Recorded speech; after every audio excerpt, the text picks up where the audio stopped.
कार्तिक माह में पवित्र नदी या जल से स्नान और कार्तिक मास की कथा का विशेष महत्व माना गया है।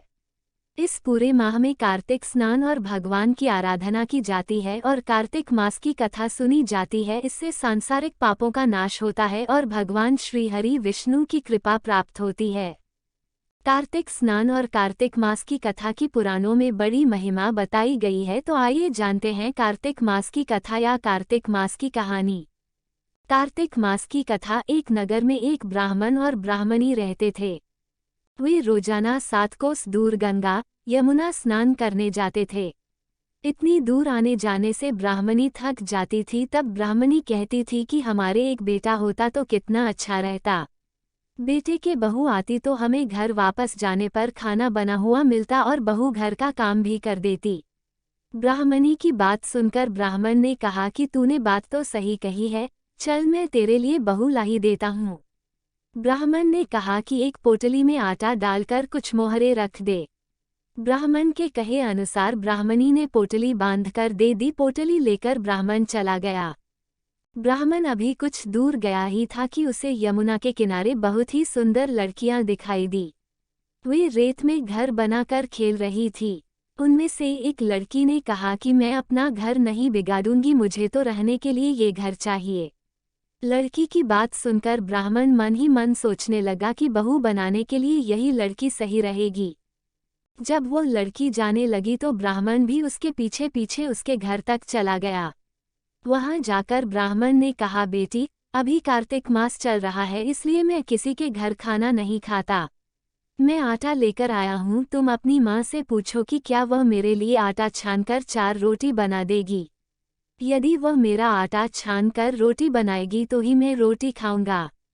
लड़की ने जाकर अपनी माँ से सारी बात कह दी। माँ ने कहा, ठीक है, जाकर बाबा से कह दे कि वह अपना आटा दे दे, मैं रोटी बना दूंगी। जब वह आटा छानने लगी तो आटे में से मोहरें निकली। वह सोचने लगी कि जिसके आटे में इतनी मोहरें हैं उसके घर में कितनी मोहरें होंगी। जब ब्राह्मण खाना खाने बैठा तो लड़की की माँ ने कहा, बाबा आप अपने लड़के की सगाई करने जा रहे हो। तब ब्राह्मण ने कहा कि मेरा बेटा तो काशी में पढ़ने गया हुआ है, लेकिन यदि तुम कहो तो खांड कटोरे से विवाह करके तेरी बेटी को अपने साथ ले जाऊं। लड़की की माँ ने कहा, ठीक है बाबा, और खांड कटोरे से शादी करके ब्राह्मण के साथ भेज दिया। ब्राह्मण ने घर आकर कहा, रामू की माँ दरवाजा खोलकर देख, मैं तेरे लिए बहू लेकर आया हूँ। ब्राह्मणी बोली, दुनिया ताने मारती थी, अब आप भी मारने लगे। हमारे तो 7 जन्म तक कोई बेटा बेटी नहीं है, तो बहू कहाँ से आएगी। ब्राह्मण ने कहा कि तू दरवाजा खोल कर तो देख। जब ब्राह्मणी ने दरवाजा खोला तो सामने बहू को खड़ी देखा।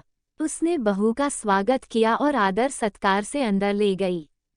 अब ब्राह्मण और ब्राह्मण स्नान करने जाते तो बहू घर का सारा काम करके और खाना बनाकर रखती। वो उनके कपड़े धोती और रात को पैर भी दबाती। इस तरह काफी समय बीत गया। ब्राह्मणी ने अपनी बहू से कहा कि बहू कभी भी चूल्हे की आग मत बुझने देना और मटके का पानी खत्म मत होने देना। एक दिन चूल्हे की आग बुझ गई। तब बहू भागी भागी अपनी पड़ोसन के पास गई और कहा कि मेरे चूल्हे की आग बुझ गई है, मुझे थोड़ी आग चाहिए। मेरे साथ ससुर सुबह 4 बजे से गए हुए हैं, वह थके हारे आएंगे, इसलिए मुझे उनके लिए खाना बनाना है। तब पड़ोसन ने कहा कि तू तो बावली है, तुझे ये दोनों मिलकर पागल बना रहे हैं, इनके कोई बेटा नहीं है। बहू ने कहा, नहीं ऐसा मत बोलो, इनका बेटा तो बनारस काशी में पढ़ने गया हुआ है। तब पड़ोसन ने कहा कि यह तुझे झूठ बोलकर लाया है, इनके कोई बेटा नहीं है। अब बहू पड़ोसन की बातों में आ गई और कहने लगी कि अब आप ही बताओ मैं क्या करूं। पड़ोसन ने कहा कि करना क्या है, जब तुम्हारे सास ससुर आए तो जली फूकी रोटियां बनाकर देना और बिना नमक की दाल बनाकर देना। खीर की कड़छी दाल में और दाल की कड़छी खीर में डाल देना। वह पड़ोसन की सारी सीख लेकर घर आ गई। जब उसके साथ ससुर घर आए तो उसने ना तो उनका आदर सत्कार किया, ना ही उनके कपड़े धोए। जब उसने सास ससुर को खाना दिया तो सास बोली, बहू आज ये रोटियां जली फूकी क्यों हैं और दाल भी अलूनी है। तब बहू ने पलटकर जवाब दिया कि एक दिन ऐसा खाना खा लोगे तो कुछ बिगड़ नहीं जाएगा तुम्हारा। सास ससुर को खरी खोटी सुनाकर वह फिर से पड़ोसन के पास गई और बोला कि अब आगे क्या करना है। पड़ोसन ने कहा कि अब तुम सातों कोठों की चाबी मांग लेना। अगले दिन जब भी स्नान करने के लिए जाने लगे तो बहू अड़ गई कि मुझे तो सातों कोठों की चाबी चाहिए। तब ससुर ने कहा कि इसे चाबी दे दो, आज नहीं तो कल इसे ही देनी है। तब सास ने बहू को चाबी दे दी। सास ससुर के जाने के बाद जब बहू ने दरवाजे खोले तो देखा कि किसी में अन्न भरा है, किसी में धन भरा है और किसी कोठे में बर्तन पड़े हैं। जब उसने सबसे ऊपर का सातवां कोठा खोला तो देखा कि शिव जी, पार्वती माता, गणेश जी, लक्ष्मी माता जी, पीपल पथवारी, कार्तिक के ठाकुर, राय दामोदर, तुलसा जी का बिड़वा, गंगा यमुना व 33 कोटि देवी देवता विराजमान है। वहीं पर एक लड़का चंदन की चौकी पर बैठा माला जप रहा है। ये सब देखकर उसने लड़के से पूछा कि तू कौन है। तब लड़का बोला कि मैं तेरा पति हूँ, अभी दरवाजा बंद कर दे, जब मेरे माता पिता आएंगे तब दरवाजा खोलना। ये सब देखकर बहू बहुत खुश हुई और 16 श्रृंगार कर सुंदर वस्त्र पहनकर अपने सास ससुर का इंतजार करने लगी।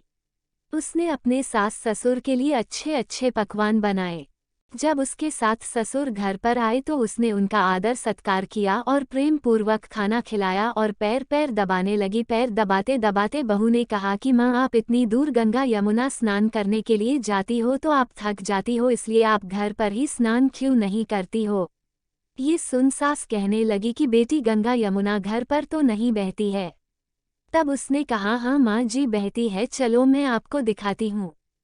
जब बहू ने सातवां कोठा खोलकर दिखाया तो उसमें शिव जी, पार्वती जी, गणेश जी, लक्ष्मी जी, पीपल पथवारी, कार्तिक के ठाकुर, राय दामोदर, तुलसा जी का बिड़वा, गंगा यमुना बह रही है और 33 कोटि देवी देवता विराजमान है। वही चौकी पर बैठा एक लड़का माला जप रहा है। माँ ने कहा कि बेटा तू कौन है। लड़का बोला, माँ मैं तेरा बेटा हूँ। तब ब्राह्मणी ने पूछा कि तू कहाँ से आया है। लड़के ने जवाब दिया कि मुझे कार्तिक देवता ने भेजा है। बुढ़िया ने कहा कि बेटा, ये दुनिया कैसे मानेगी कि तू मेरा बेटा है। बुढ़िया ने कुछ विद्वान पंडितों से मदद मांगी।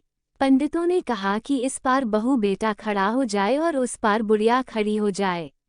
बुढ़िया ने चमड़े की अंगिया पहनी हो और छाती में से दूध की धार निकलकर बेटे की दाढ़ी मूछ भीगे और पवन पानी से गठजोड़ा बंधे, तब माने कि यह बुढ़िया का ही बेटा है। उसने ऐसा ही किया, चमड़े की अंगिया फट गई और छाती में से दूध की धार निकलकर बेटे की दाढ़ी मूछ भीग गई। पवन पानी से बहू बेटे का गठजोड़ बंध गया। ये सब देखकर ब्राह्मण और ब्राह्मणी की खुशी का ठिकाना ना रहा। हे कार्तिक के ठाकुर, जैसे ब्राह्मण ब्राह्मणी को बहू बेटा दिया वैसे सबको देना। कार्तिक मास की कथा कहने, सुनने और हुंकारा भरने वाले सब पर कृपा करना। ये थी कार्तिक मास की कथा। हम आशा करते हैं कि आपको कार्तिक मास की कथा पसंद आई होगी। इस तरह की कथा सुनने के लिए हमारे चैनल को लाइक, शेयर, सब्सक्राइब करें।